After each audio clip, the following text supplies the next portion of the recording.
प्रपन्नपारिजाताय तोत्रवेत्रैकपाणये ज्ञानमुद्राय कृष्णाय गीतामृतदुहे नमः. Pranams everyone. We are in the 4th chapter,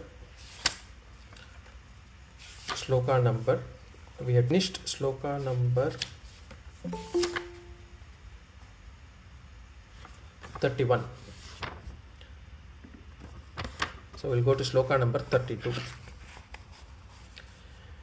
Evam bahuvida yajñaḥ vitata brahmano mukhe karmajan vidditan sarvan evam jnātvā vimokṣyase. Evam bahuvida yajñaḥ vitata brahmano mukhe karmajan vidditan sarvan evam jnātvā vimokṣyase.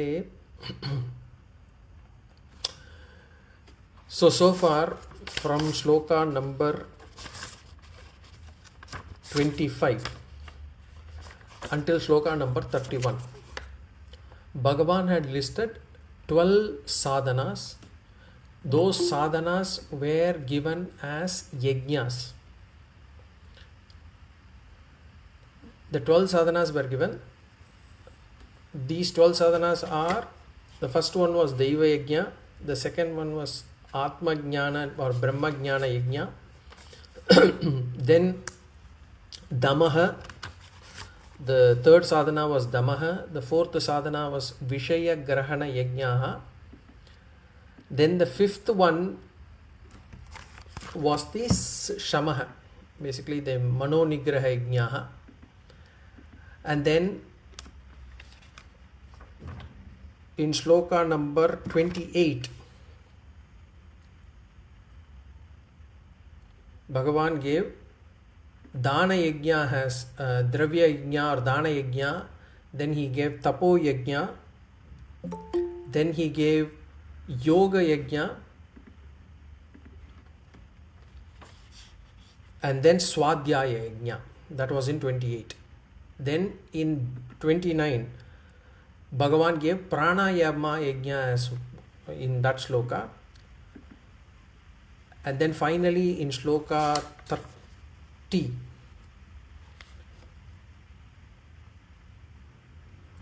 Bhagavān gave Āhāra-Niyama yajña. So 12 yajñas were given. So we have only completed until 30. So we'll have to start on Sloka number 31. We had not completed Sloka number 31. We had only completed until this Āhāra-Niyama yajña. So we'll have to start with Sloka number 31. My apologies. Shri Bhagavān uvacha yajña-śiṣṭam amṛtabhujah yānti Brahma sanātanam nāyam lokosta yajñasya kutonya-śiṣṭam yajña-śiṣṭam amṛtabhujah yānti Brahma sanātanam nāyam lokosta yajñasya kutonya-śiṣṭam. So Bhagavān had listed 12 yajñas as sadhanas. Now if we look into those 12 yajñas, there are sadhanas for all kośas. All kośas meaning this pancha kośas. Some of those yajñas purify the Annamaya kośam.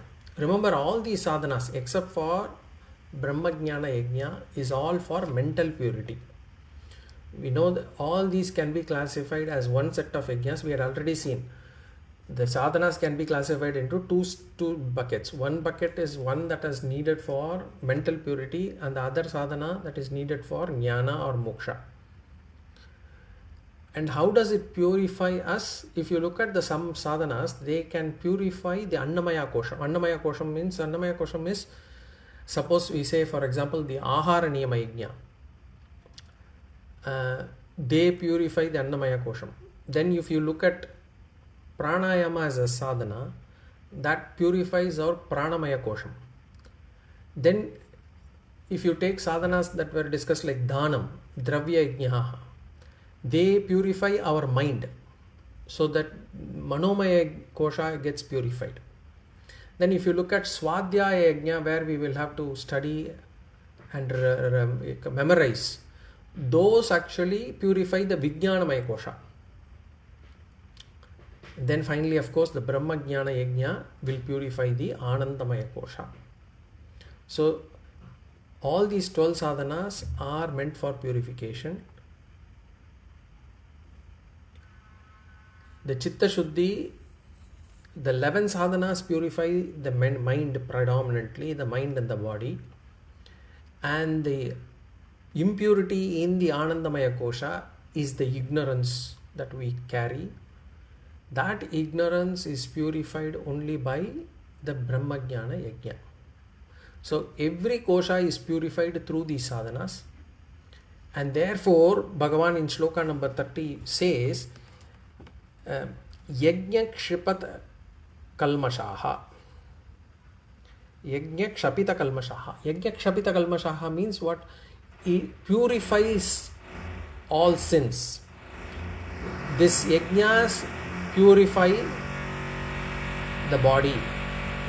All our sins get relieved. We are purified of all sins. So this is the 12 sadhanas purify our physical body, our subtle body, and finally it relieves us of our ignorance and gives us moksha. That is why Bhagavān can call it as yajña-śiṣṭam kalmashaha. Now in Sloka number 31, now here Bhagavān gives the benefit of performing these yajñas. Hari Om, are you able to hear me? Because there is a drilling sound happening upstairs. I am not sure whether you are hearing the drilling sound. No, very mildly in the background. It's audible, quite audible. Okay. Yeah. To hear myself, it's a kind of difficult for me. Okay.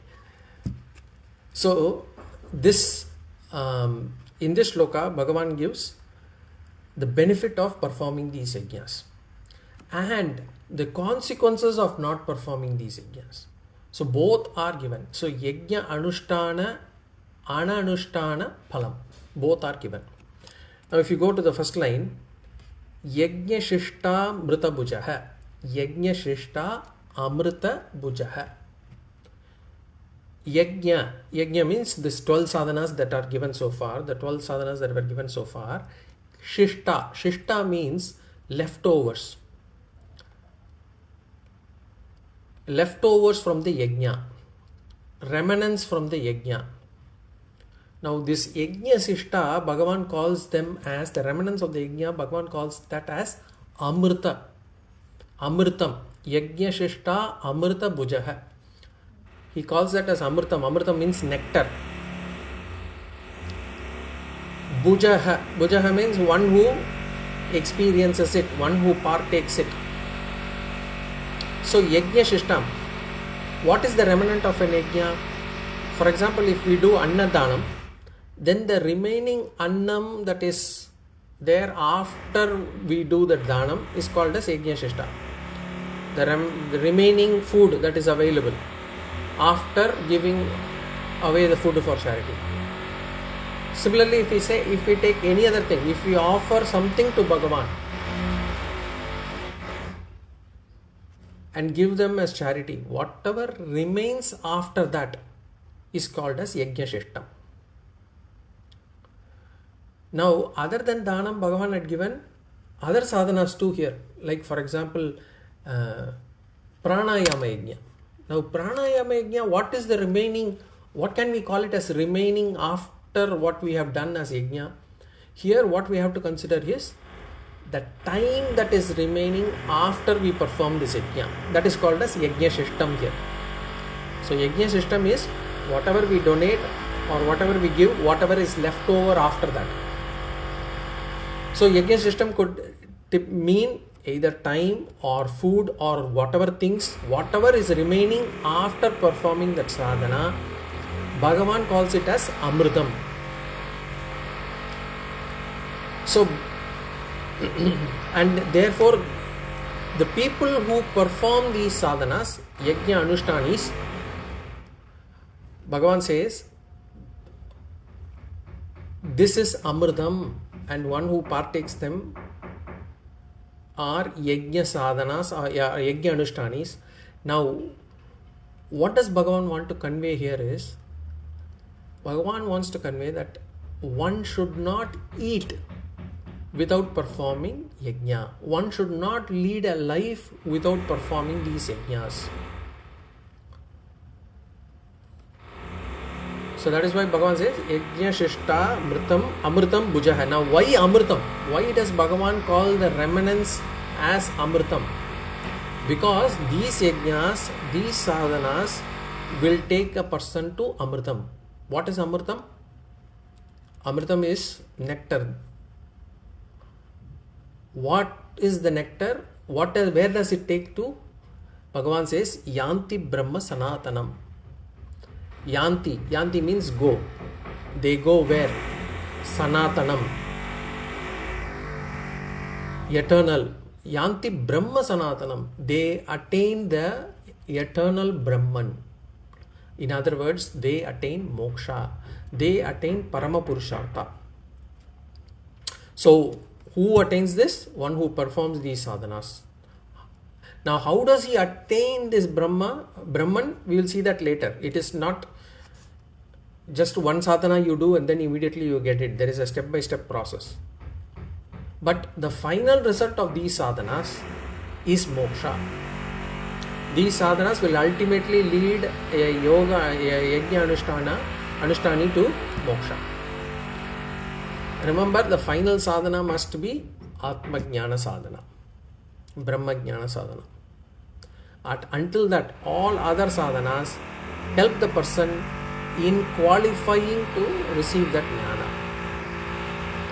So Bhagavan in the first line says, these are the remnants, whoever partakes it. In other words, whoever spends or whoever ensures that they spend all these, most of the time in these sadhanas, and only take the remaining for the other activities, are assured of moksha as their final step, as their final goal in their spiritual journey.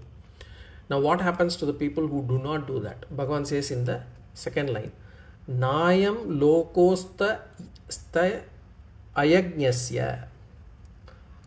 Nayam lokosta yajñasya kutonya kurusattama. Na ayam lokaha asti ayajñasya. Ayajñasya. The yajñasya means people who performer of yajñas. Ayajñasya means non-performer of yajñas. Na ayam lokaha asti ayajñasya. Ayam means this. Ayam, this. Lokaha. We know lokaha means world. This world. So for the ayajñasya, for the non-performer of the yajñas, ayam lokaha, this world, na asti. Na asti means it is not there. What does it mean? For the non-performer of the yajñas, this world is not there, means he will not gain any happiness in this world. So if there is a non-performer of these yajñas will not get any happiness in this world. Then Bhagavan asks a rhetorical question in the second part. Kutonya kurusattamaha. Kutaha anyaha kurusattama. Kurusattama means the best of kurus, the best of Kuru Vamsa. The best of Kuru Vamsa is Arjuna. Oh Arjuna, these people who are non-performers will not get any happiness in this world. Kutaha anyaha. Kutaha means how. How can there be happiness for them in other worlds? Anyaha. So if they cannot gain happiness in this world itself, how can they gain happiness in the other world? So here Bhagavan means that even after death, these persons will not get a good loka. Neither will they be happy or contented in this world, nor will they have a better life or better body in the world after this. in the next loka. So for a person who does not do these sadhanas, he will not be able to achieve anything in this world itself. Now here this is very important, because some people think that only by doing adharma things can be gained in this world. That some people say in Tamil, நியாயமா இருந்தா இந்த காலத்துல வாழ முடியாது. They claim that if you live according to dharma, you will not be able to survive.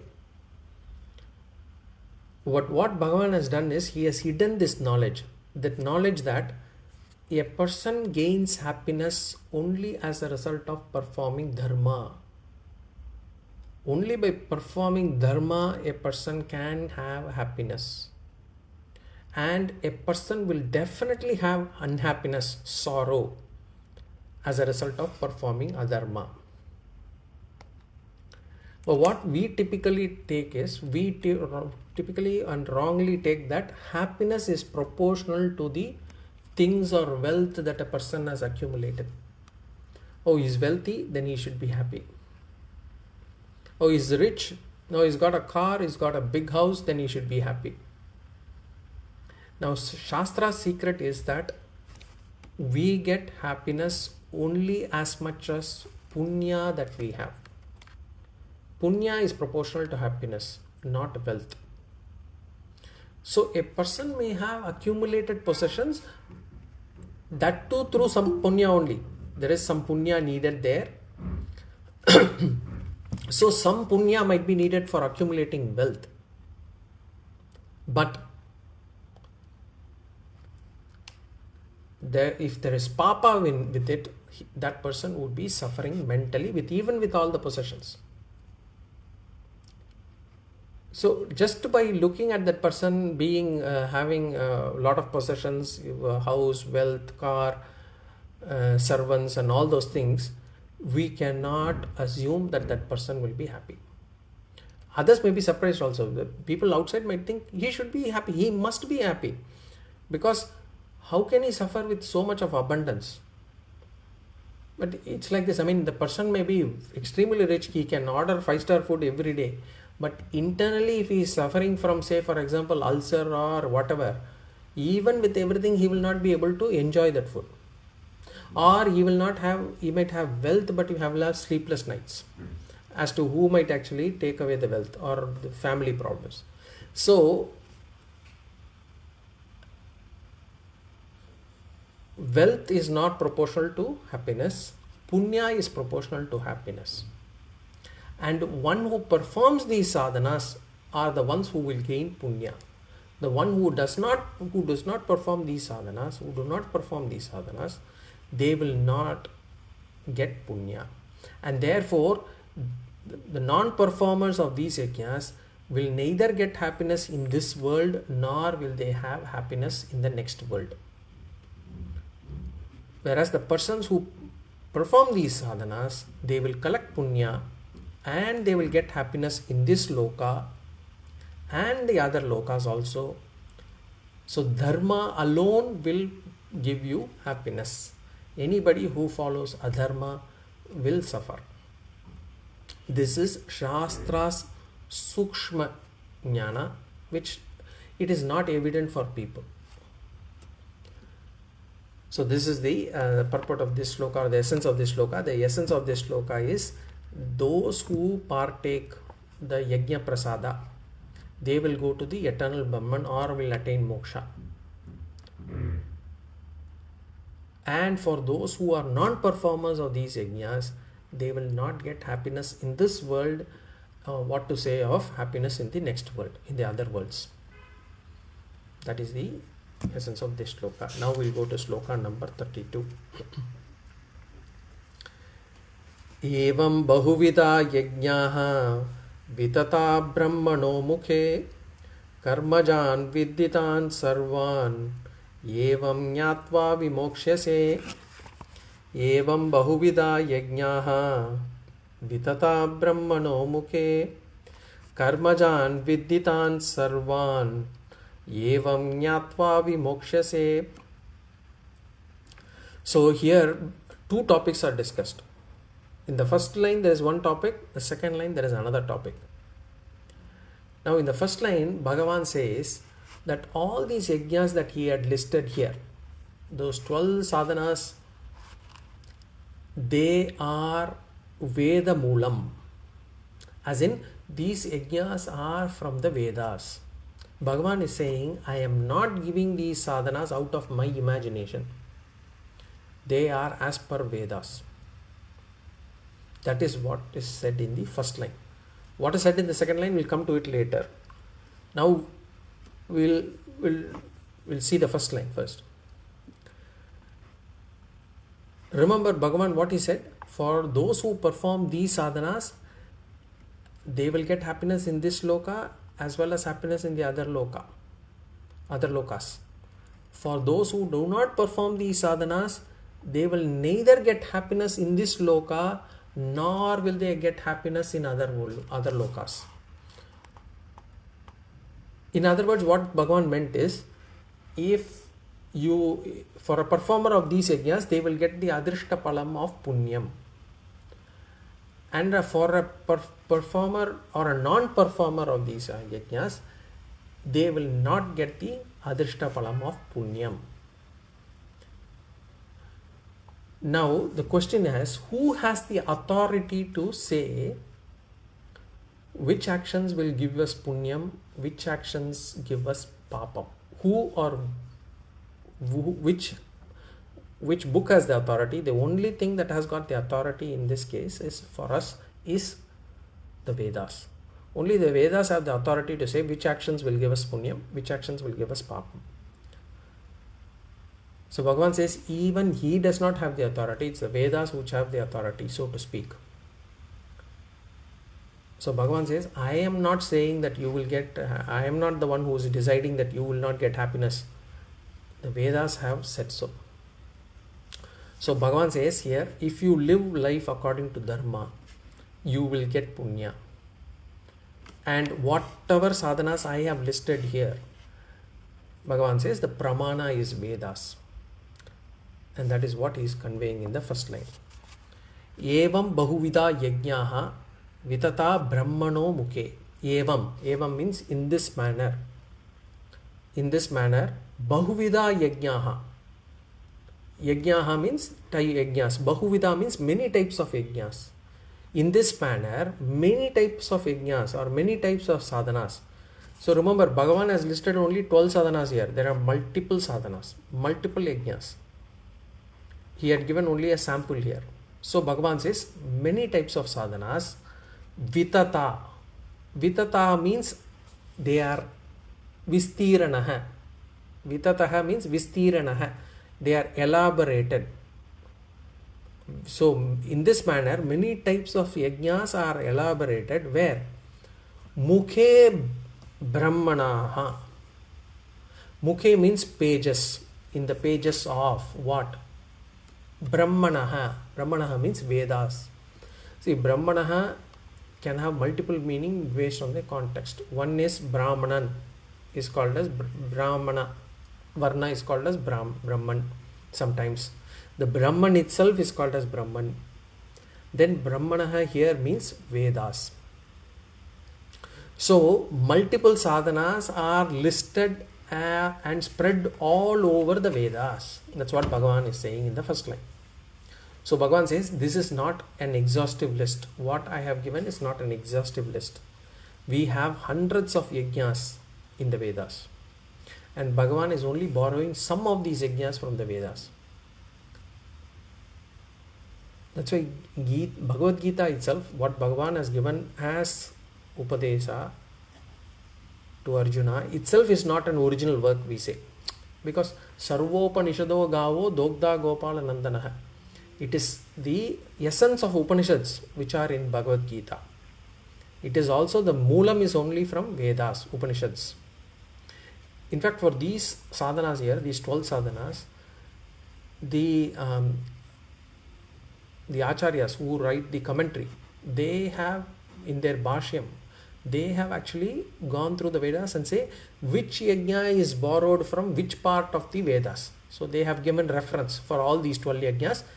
Where have they been listed in the Vedas? They have given Vedic references to show that Bhagavan is only bringing out the Vedic wisdom.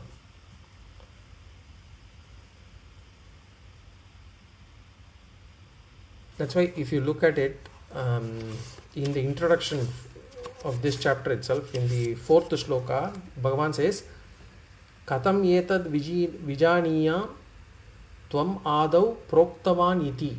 In the Sloka number 2, Bhagavan says, how am I...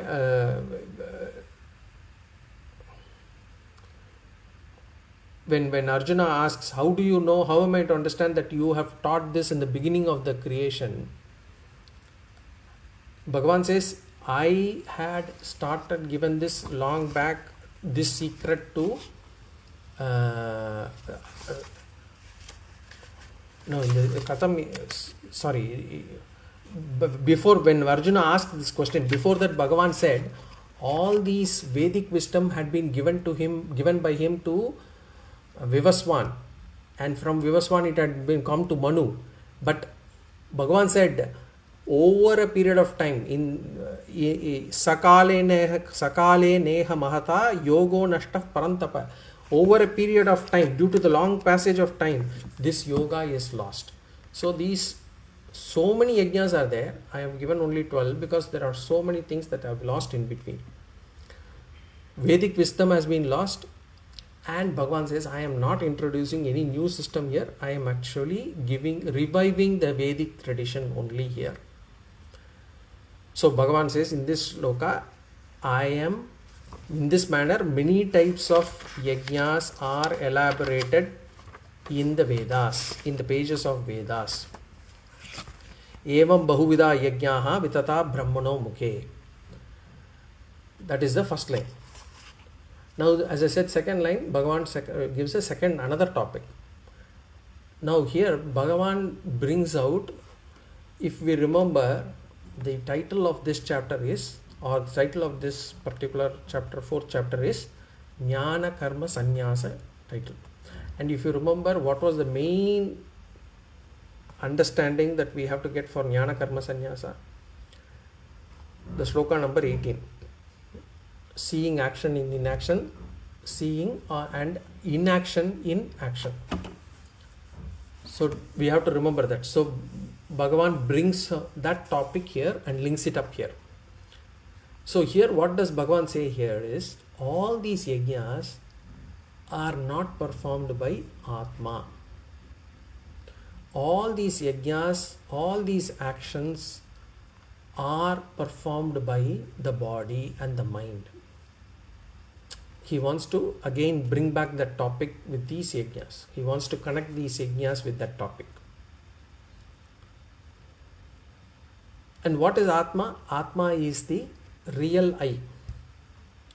So the real I does not perform any action.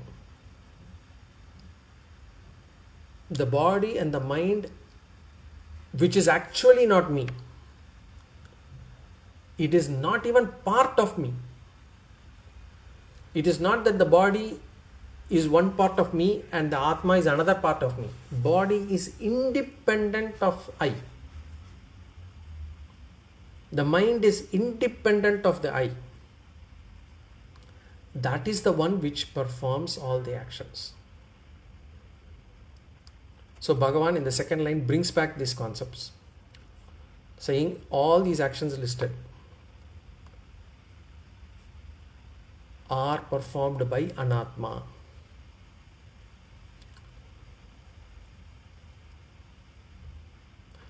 Now question will come, Bhagavan had been saying, I do not perform any action. He has been saying that Atma does not perform any action. And then Bhagavan has given this knowledge. You have to say, I do not perform any action. I have renounced all actions through knowledge. Jnana karma sannyasa I should do. Then after saying all these things, from Sloka 25 onwards, Bhagavan starts giving all these sadhanas. Now we could get a doubt there. Bhagavan, you have asked me to renounce all actions through knowledge. and that I am not performing any actions, then why is Bhagavān listing all these sadhanas? So Bhagavān is clearing things here. He says, remember that all these actions come out of the body. And I am not calling these sadhanas as to be performed or performed by Atma. Know yourself to be Atma, attain moksha, all these actions are to be performed by the Anatma. So if we come to the second line, Karmajan Viddhi Tan Sarvan. Viddhi means know. Know that. Know what? Tan Sarvan. Sarvan means all. Tan Sarvan means them all. Them. So know them all. Know them all means all sadhanas. Know that all sadhanas. Karmajan. Ja is for birth. Karmajan means born out of karmas, born out of action. Know that all the sadhanas are to be born out of action. What sort of action? Action can come out of three. It can come out of kayika, vachika, manasa. It can come out of mouth, as in speech, or it can come out of mind, or it can come out of physical body. So action can come out only out of either physical body or subtle body, which is both anatma. Action can never come out of Atma. So there is no Atmajam karma. Everything is Anatmajam karma only. So Karmajan Viddhi Tan Sarvan, know them all to be born of action. Evam Jnatva Vimokshase. Jnatva Evam. Jnatva Evam means having known thus. Once you know this, that all actions come out of body, none of them come out of Atma. If you know that, Vimokshase. Vimokshase means you shall be liberated. Bhagavan gives it in the future tense. You shall be liberated. So this is what Bhagavan says. Now, if we analyze this, and if we analyze our sorrows, any sorrow that we face, we can reduce it to two reasons. As in, why did I do this? Or why did I not do this? Why did I take up this job? Why did I marry this person? Why did I not stay there? Why did I not take up that job? Why did I say that word? Why did I not say that at that point of time? Why did I not move out? Why did I not move in? Whatever, it can be reduced to either why did I or why did I not do. And that is the cause of sorrows. Now Bhagavan says, if we do not have these two thoughts, why did I do this or why did I not do this, that is moksha.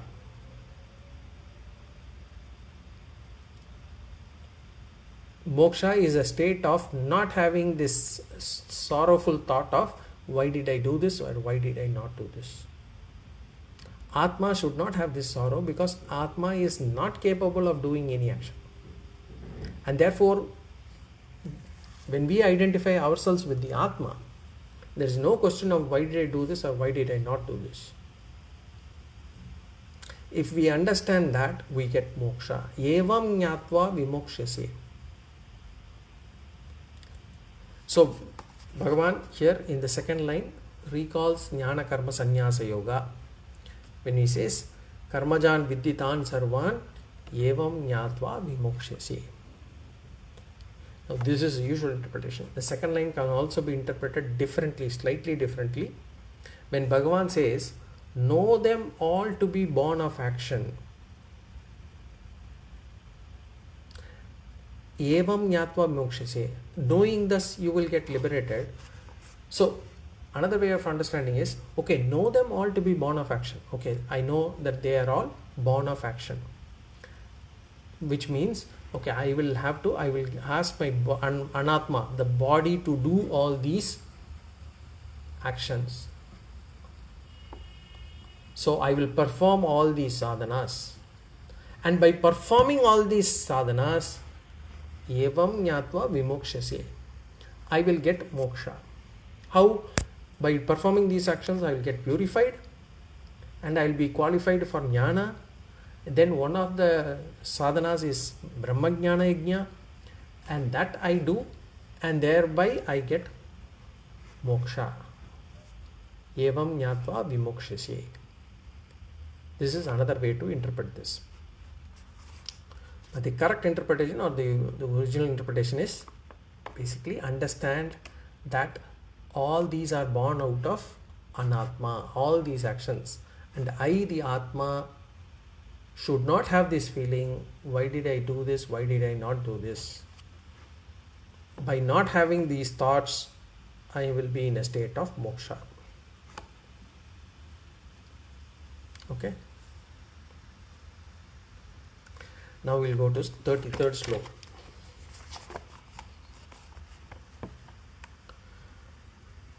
Shreyan dravyamayat yajñat yajña-śiṣṭam parantapa sarvam karma kilam partha jnane parisamapyate. Shreyan dravyamayat yajñat yajña-śiṣṭam parantapa sarvam karma khilam partha jnane parisamapyate. This is a very important sloka, and Bhagavān is concluding the sadhanas in this sloka, and Bhagavān gives a very important message in this sloka. This sloka, it provides clarity on a subject that is widely misunderstood by many people. So what we'll do is we'll first do a vichara on what Bhagavān has said, and then we will go into the sloka. Now the essence of the sloka is, remember that all our sadhanas can be divided into two. I told two types of sadhana. One is the Atma-jñāna sadhana, and then all the others, the rest. We had seen that. Now Bhagavān says this Atma-jñāna sadhana is the greatest sadhana. Now, because, why can I say that? If some people might ask, out of all these sadhanas that is given, there is Āhāra-Niyama yajña, pranayama yajña, dhana yajña, dravya yajña, shamaha, damaha, so many things are there. Which one should I follow? What should I follow? Give me the most important one. Give me the greatest one, so that I will follow that. Or some people might ask, there are so many sadhanas, which is the one which can give me moksha, which can give me liberation? So Bhagavān is clarifying those points here. Bhagavān talks about the glory of Jnana Yajña. He says Jnana Yajña is the greatest yajña. This Atma-jñāna yajña is the greatest yajña. What is Atma-jñāna yajña? It's nothing but Shravanam, Mananam, Nididhyasanam. So that is the greatest yajña. That is the essence of this shloka. Now, question comes, why should Bhagavān call Atma-jñāna yajña as the greatest yajña? Now we could give multiple reasons for that. We will look into three. One, if you look at it, all sadhanas other than Atma-jñāna give us only impermanent benefit, transient benefit, as in anitya palam. Whatever be that, suppose if you give dhranam, dravya yajña, or you do tapo yajña, or you do swadhyaya yajña, all give impermanent benefit. Why is that so? Because they are karmajan vidhi. Last sloka we saw karmajan vidhi, they are born out of action. And action means, what is an action? Action is something that gets started at one time and ends at another time. So it is always time bound. Whereas Atma-jñāna or moksha, Atma-jñāna gives moksha as a palam, and this moksha palam is a nitya palam. Nitya palam means permanent benefit. All other benefits are impermanent. Even if you do meditation, for example, you do meditation, you are one with, you go to the state of samadhi. Now you go to the state of samadhi, you feel like you are the Brahman. There is no difference between you and Brahman. Everything is dissolves into Brahman. Fine. But then once you come out of meditation, you are back into this grind. So it has got only a temporary benefit at the time of meditation only. Same with yajña or tapas, whatever. All of them provide only anitya palam. Whereas Atma-jñāna alone provides nitya palam. That's one. The second point is, with jnana, we can attain all kinds of purusharthas. See, if we take any sadhana, it will give only one purushartha. Whereas jnana gives all the four purusharthas. It will give you moksha, which encompasses everything. Whereas others could give either dharma. Some of these sadhanas could give you some kind of pleasure also, some kama, but nothing will give you all encompassing moksha. Because with moksha you don't have any need for artha, kama, dharma. It is all encompassing. Another way to look at this is, if you look at whatever be the sadhana that one does, any sadhana that we do, without that jnana, without that Atma-jñāna, if a person hasn't understood this Atma-jñāna concept, that Atma is akarta, abhokta, and that I am akarta, I am abhokta, I am not the doer, I am not the enjoyer, if that person doesn't have this knowledge, whatever actions that are performed by this person, for that person, that kartrutvam and bhoktrutvam will remain with him. That feeling of I am aham karta, the feeling that I have done this, will not go away from him. That's why some people, if you look at it, if they have done a lot of sadhanas, you can see that they have a feeling of pride or garvam in them. I had done that. I have chanted so much. I have done so many pujas. I have done so much of tapas. I can do so many asanas. They have this feeling of garva. And that is why when you look at the top vidvans, they have also ahankaram along with their vidvat. Sometimes even Vedanta, people who study Vedanta will get this ahankara. Vedanta is supposed to remove ahankara. But so some people, Vedanta will also give us ahankara. I have studied Vedanta. I am a Gita class teacher. I am a Gita class student. But if we see such persons, that should not be the reason for us to get an aversion towards Bhagavad Gita or Vedanta. Now, if we say, okay, even after studying Bhagavad Gita, this person has not changed, and therefore I will not study Bhagavad Gita, that is an excuse that we want to tell ourselves for us to not study Bhagavad Gita. That should not create an aversion towards Bhagavad Gita or Vedas or towards Vedanta. Okay, coming back, what it says is, what I mean is, if without this knowledge, a person who does these sadhanas will have this feeling of aham karta, aham bhokta. But this Vedanta or this Atma-jñāna alone will remove this ahankara, and therefore will also remove kartrutvam and bhoktrutvam in that person. So all other sadhanas will keep that person as a samsari only. Jnanam alone will give that person moksha. And therefore, Bhagavān places Jnana on top of it. Now, Bhagavān not only places Jnana on top, he actually places all other sadhanas lower than Jnana also. It's not that they are all the best among equals. Bhagavān says, no, this is superior, the others are inferior. So Bhagavān is doing what these advertisers these days, when they show their product on the television, that's what they do. They show two products, one a competitor product, another product. The labels are hidden, and they will say how theirs is better than the competitor's product in terms of cleaning, washing, whatever. Bhagavān has done the same.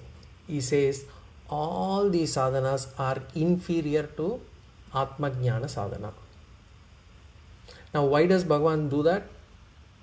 Because so far, if you look at it, he had been praising all these yajñas. Dravya yajñas he placed, pranayama yajña he gave one full sloka, shamaha, damaha he gave full slokas and all that. Now he says it's not good enough. When compared to what? When compared to jnana, Atma-jñāna, they do not have any value. And what could be the reason for that? Because in spiritual life, a big confusion that prevails among all seekers, and that includes us, is that we always confuse the means and the end. We always mix them up. When we start doing a sadhana, over a period of time, we get confused as to what for is this sadhana, what should be the sadhyam. We confuse that, and we confuse it such a way that our sadhana becomes the sadhyam. We convert the sadhana to sadhyam. For example, our body needs to be healthy. So that whatever we need to do, even to do good or bad, we need a healthy body. And for a healthy body, there are various ways of keeping the body healthy. There is yogasana, there is pranayama, there is dhyana, meditation, and all those things. Now, if we are doing those sadhanas to keep the body healthy, is fine. But what happens? Many people convert that sadhana itself into a goal. They forget that it is actually a means. The same thing for some people. I'm not saying for us. Some people may convert the vratam, the puja, the yatra, that itself into a sadhyam, as a end. So, and they become sad and depressed that they are not able to perform that sadhana. And sometimes it becomes a habit for them that they are not willing to let go of that sadhana, even after the sadhana gives its benefit. There are some sadhanas that have to be done for a period of time, and after it has given its benefit, we should let go of the sadhana and move on to the next sadhana. Of course, there are certain sadhanas which have to be done throughout. I've already said there are two sadhanas that have to be done throughout. Those two sadhanas are shamaha and damaha. That is throughout the life. But there are certain sadhanas like puja, parayana and all those things. If they start giving the benefit, we should let go and go on to the next one. What people do not realize is these are sadhanas, not the goal. And there is another important sadhana that needs to be followed. That is what Bhagavān says here. Bhagavān says, all sadhanas come to an end once we come to Jnana. What for are all these sadhanas? All these sadhanas are meant for Jnana only. Once we come to Jnana, we can let go of other sadhanas. If we continue to do some sadhanas even after getting mental maturity, see, all these sadhanas are for mental maturities, chitta shuddhi. And chitta shuddhi, along with it, the mumukshutvam, the desire for moksha. Once we get this mumukshutvam and this chitta shuddhi, if we continue to do those sadhanas, it will drag us to something else instead of moksha. So that is what Bhagavan says here. Shreyan dravyamayat yajña. Jnana-yajñah parantapa. Parantapa, O Arjuna, Jnana-yajñah, Jnana-yajña, Shreyan is superior. What is Jnana-yajña? Atma-jñāna-yajña we can say, Brahma-jñāna-yajña we can say, Ishvara-jñāna-yajña we can say, or in other words, studying Vedanta Shastram, Shravana-mananam nididhyasanam, we can say as Jnana-yajña. Studying Bhagavad Gita, studying Upanishads is Jnana-yajña. Now Bhagavan says, Jnana-yajña Shreyan. It is superior. Superior to what? Bhagavan clearly says, Yajñāt dravyamayāt. Dravyamayāt yajñāt. To other sacrifice involving yajñas. Or in other words, all other yajñas mentioned so far. All yajñas other than Atma Yajña are mentioned, whatever is mentioned. So some people have this guilt feeling that I am missing going to a temple or doing puja, but instead I am attending this class. Bhagavan says Bhagavad Gita is more important. But remember, Gita is more important than other sadhanas. Bhagavad Gita is more important than other sadhanas. If it is more important than other sadhanas, then what to talk about other laukika reasons for which we are missing classes? That is even worse. So Bhagavan says Vedanta Shravanam is superior than Dravya Yajña or any other sadhana. So we are doing a big sadhana by listening to Vedanta. Vedanta Shravanam is not easy. We do not understand the enormity of it because it is actually serious study, and normally the study has to be done in such a way that you start taking notes, you are actually following it. It's not like what we say Katha Kalakshepa. You listen and then go ahead. You will have to study this deeply, take notes, because by taking notes we actually are able to absorb this better, and then we will have to reflect it every moment in life, every experience in life. We will have to start reflecting what we have understood, and that is considered to be serious study. So Bhagavan says everything can be sacrificed if we are in that state. Jnana Yoga means not only attending class, it means meditating on Atma Tattva. It means about reflecting back on what we have and bringing it back again and again in our thought process. If we are not able to do Jnana Yajña, suppose I am not able to do Jnana Yajña, I am not proficient, I am not qualified enough to do Jnana Yajña, then we must do other sadhanas. We should do other sadhanas. Jnana Yajña is impossible without going through Karma Yajña. There is no shortcut. If somebody is able to do Jnana Yajña in this life without doing Karma Yajña, it is only possible that because they have been able to do Karma Yajña in their Karma Yoga in their previous lives.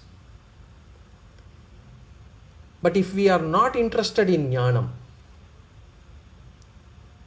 if I am not able to sit and listen to Jnana, these lectures, not able to take notes, not able to feel that I am not able to feel that I am there, I am able to grasp these things, then we should continue our puja, then we should continue our vrata, then we should continue all other sadhanas. But one thing we should know, if we do not want this Jnana Yajña now, it's okay, but there will be a time we should come later to it. It could be after 5 years, it could be after 10 years, or maybe 15 years. But Jnana Yajña, we should come one day. Maybe 50 years also. Or maybe in this life we are not, some people say, Jnana-yajña is not my cup of tea, I am not able to relate to, I am not able to understand, I am not able to grasp, then okay, it's not, if not this life, maybe next life.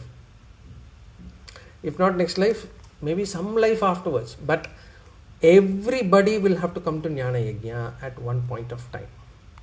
Otherwise, as long as you are in any other, doing any other sadhana, it is from one finite point to another finite point only. It is about, say, some people say, I do this puja, I feel mentally happy. That mental happiness will be there for some time, and after we do the puja for some time. After some days, after some hours, again our mind will get agitated. Then we do puja again, we will feel better. Or we do this vrata, we will feel good. So it is from one finite point to another finite point only. All these sadhanas, they are incomplete without Jnana-yajña. And all these sadhanas can be dropped once we get this tīvra mumukshutvam. Once we get tīvra mumukshutvam, all these can be dropped. But until then, all sadhanas are important. Jnana-yajña and all this karma-yajña, karma-yoga also. But which is the most superior? Jnana-yajña-śrēyān. Bhagavān says Jnana-yajña is superior. What we are doing now, Jnana-yajña, the Shravanam, is the highest form of sadhana. So, in case we have this feeling that I am actually not getting punya by listening to this, instead if I am doing puja, I will get more punya. No, you are wrong. Actually, this will get you more punya. That's what Bhagavān says. That much of importance Bhagavān gives to Jnana-yajña. But we should do that with Shraddha. We should give that importance, we should do it with Shraddha. And that's what Bhagavān says it. Bhagavān says it here. And Bhagavān further he completes, Sarvam karma kilam partha jnane parisamapyate. Partha, O Arjuna, Sarvam karma, every action. Are there any exceptions?